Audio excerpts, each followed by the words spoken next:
Yo, check this out. I'm about to 4-bet shove 33 big blinds over your repop in a big FU to GTO play because I am all about being a field player.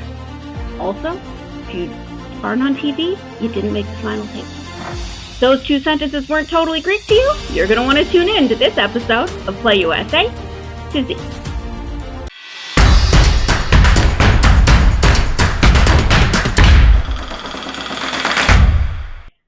I'm Jessica Welman, and normally I do pride myself on the utmost level of professionalism in these videos, but today I have to do something no one on YouTube likes to do. Brag about themselves. Ladies and gents, you are looking at a recent poker champion. I defeated a double-digit field of 10 entries, then chopped the prize pool 3 ways before playing for just the title of winner, but I have the title and this handy card protector to prove it, and now I am a poker champion. Here's more proof. Now, certainly that's going to make you want to smash these buttons down here to like, follow, and subscribe if you haven't already. Because while I continue to focus on news and not poker strategy for now, who knows what tips might drop at a moment's notice. And don't you want poker advice from someone who owns this, Phil, the Unabomber Lock card protector? Now, given that Phil and I are undeniable poker experts now, it seems like a good time to talk about online poker in the United States, which is something people ask me about literally at least once a week. First, let's talk about why federal poker is still a non-starter. Then I'll explain what the latest news is regarding the Wire Act, and finally, we'll talk at the state level about which states are making poker progress and which are stuck in neutral. So first, the question I still get, despite there being so little hope of it actually happening, when can federal online poker happen? Y'all, this issue is about as dead as someone holding pocket fours on a 7-7 Jack-Jack ace board. First, let me just address the constitutional elephant in the room. Generally speaking, gambling is a 10th Amendment issue first and foremost. The states have the right to determine what gambling does and doesn't happen in the state, so states like Utah would likely be challenging in the Supreme Court any law that says otherwise. Then there is the fact that Congress members they're not going to spend the political capital to get online poker done, given that the monetary benefit in the form of taxes is a pittance, especially compared to what could be made off sports betting and the real cash cow in the room, online casino. But Jess, the Wire Act, Sheldon died. We should be free now. Yes, Sheldon Adelson has passed and no longer bankrolls silly attempts to ban gambling at the federal level that never stood any chance of going anywhere in the first place.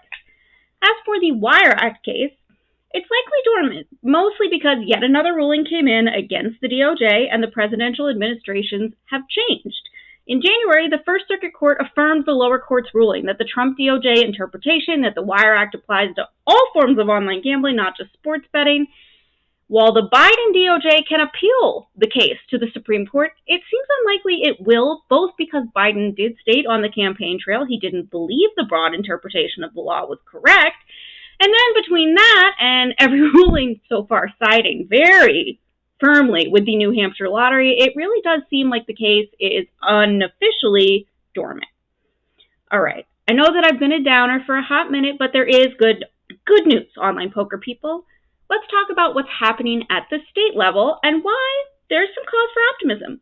First, in Michigan, there are already twice as many online poker sites as there are in Pennsylvania, in something like 10% of the time. Michigan's BetMGM poker site's up and running. Even before the introduction of the second poker site, Michigan was actually already the most successful state-level poker market in the country. The state did have a teensy hiccup when it came to the main event of its PokerStars MI Classic, though. After being very conservative with guarantees in its first series, every event easily bested the guarantees then because PokerStars just made them kind of small.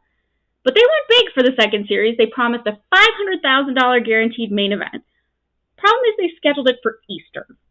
As a result, despite getting over 1,500 entries, the site still had to pony up over $65,000 to cover the prize pool. Don't take that as a sign Michigan is struggling, though. Warm weather, holiday, and a long weekend for many just made the idea of playing poker online less interesting and enticing for people than normal. Meanwhile, PokerStars Pennsylvania keeps meeting its much more modest guarantees. There's hope, though. Pennsylvania, the market could be getting bigger very soon. Keystone poker players have been waiting over a year for WSOP.com to arrive in the state. No progress yet. Part of the reason behind the delay is that the Pennsylvania Gaming Control Board was super concerned about the Wire Act case. Accordingly, didn't want to pull the trigger on any compacting with other states to share players. With that in mind, operators not really in a hurry to get up and running in Pennsylvania. Now that the barrier between compacting is down, expect movement from the major players. As for little old West Virginia, though, the Mountaineers legalized online poker long before Michigan did, but they still don't have any operators.